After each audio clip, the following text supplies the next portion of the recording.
Okay, baik Farauni. Hari ini kita akan belajar membaca suku kata seperti nya, nyi, nyu. Di mana NY bacanya Nya. nya, nya. Bila ada huruf vokal seperti A, Nya. nya. Okey, bagus. Ni. Ni, Nyu. nyu, Nya. nya, Nyo. nyo. Okey. Cuba eja perkataan yang ni pula. Nyamuk. Eja dulu. Pandai dah sekarang.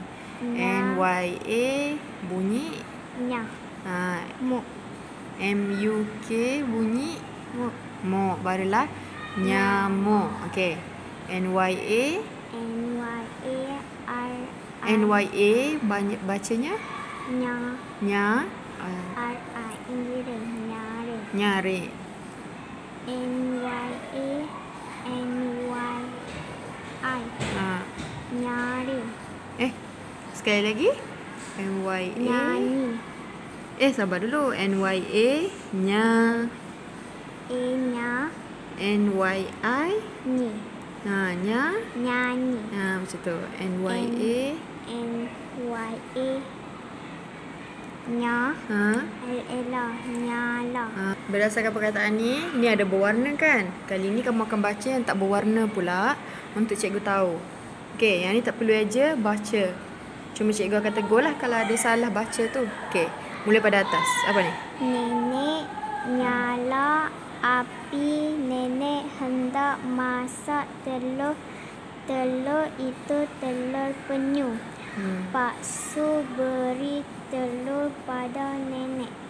Nenek suka telur penyu. Nenek makan telur penyu sama nasi.